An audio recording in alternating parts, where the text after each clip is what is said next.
ప్రభుత్వం కూడా అంగీకరించింది అని సురేష్ గారు చెప్పారు. బహుశా వారు కాసేపట్లో చూపిస్తారనుకుంటా. సరే, నా దగ్గర ఉండే డాక్యుమెంట్ కూడా ఒకసారి చూపిస్తా. సార్ ఒకసారి ఆ ఎఫ్డిఐ రిపోర్ట్ ఒకసారి చూపించండి. ఇది వచ్చేసి ఫారెస్ట్ డైరెక్ట్ ఇన్వెస్ట్మెంట్స్కి సంబంధించినటువంటి డాక్యుమెంటు. ఇది లోక్సభలో అడిగినటువంటి ప్రశ్న.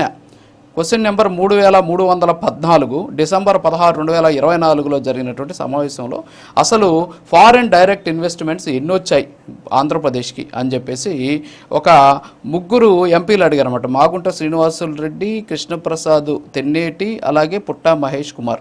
వీళ్ళు అడిగినటువంటి ప్రశ్నకు వచ్చినటువంటి సమాధానం, ఆంధ్రప్రదేశ్ నేరుగా ఫారెన్ ఇన్వెస్ట్మెంట్కి సంబంధించి state wise FDI equity inflow in India 2019 October నుంచి 2024 సెప్టెంబర్ వరకు వచ్చిందని చూపించారు.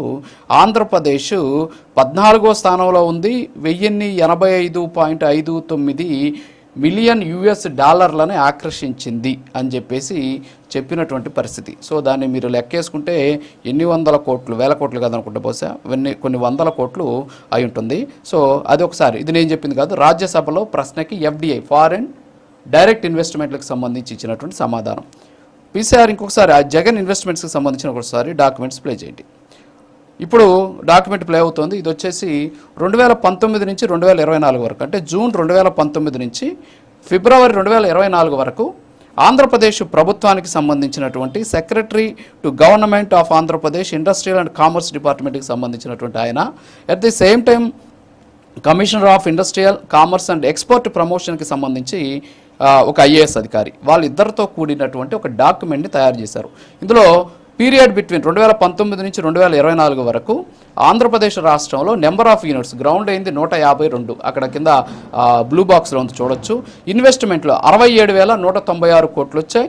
ఎంప్లాయ్మెంట్ 84,607 మందికి వచ్చింది. అలాగే ఎంఎస్ఎంఈస్కి సంబంధించి 4,19,882 ఎంఎస్ఎంఈ యూనిట్స్ వచ్చాయి. ఇన్వెస్ట్మెంటు 30,785. అంటే ఓవరాల్గా చూస్తే ఒక 97,000 కోట్ల రూపాయలు ఈ 5 ఏళ్ల కాలంలో వచ్చింది అని చెప్పేసి, ఇది నేను చెప్పట్లేదు, ఇది వచ్చేసి అప్పట్లో ఉన్నటువంటి ప్రభుత్వానికి సంబంధించినటువంటి ఐఏఎస్ అధికారులు ప్రభుత్వం తరపున తయారు చేసినటువంటి, దీని ఒక ప్రమాణ పత్రం అనుకోవచ్చో లేకపోతే ఇంకోటి అనుకోవచ్చో, ఏదో నాకైతే తెలియదు, వాళ్ళు అప్పట్లో దీన్ని ప్రమోట్ చేసుకునేందుకు తయారు చేసినటువంటి ఒక బ్రోచర్ లాంటిది.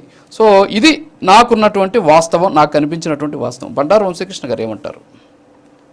గుడ్ మార్నింగ్ రాజు గారు, మీకు ప్యానల్లో ఉన్న మిత్రులకు, ప్రైమ్ 9 వీక్షకులందరికీ.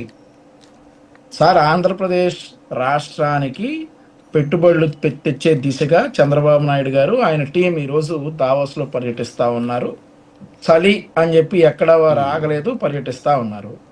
సరే, అవన్నీ తెలిసినాయే. ఆయన ఎక్కడికి వెళ్ళినా కానీ ఒకే యూనిఫామ్ ఉంటుంది, కనీసం స్వెటర్ కూడా వేసుకోకుండా మా చంద్రబాబు నాయుడు గారు ఒక మర మనిషిలాగా ఆంధ్రప్రదేశ్ రాష్ట్రం కోసం పనిచేస్తున్నటువంటి సందర్భంలో వస్తున్నటువంటి నిందలు, వస్తున్నటువంటి హేళనలు, వాళ్ళ పార్టీ అధినేత జగన్మోహన్ రెడ్డి గారు చేసినవి మేము పట్టించుకోవట్లేదు సార్. ఇంక ఈ డిబేట్లో కూర్చుని సురేష్ గారు చేసేటటువంటి వ్యాఖ్యలు మేమేం పట్టించుకుంటాం? మా అంతిమ లక్ష్యం ఆంధ్రప్రదేశ్ రాష్ట్ర అభివృద్ధి, ఆంధ్రప్రదేశ్ రాష్ట్రానికి పెట్టుబడులు రావడమే.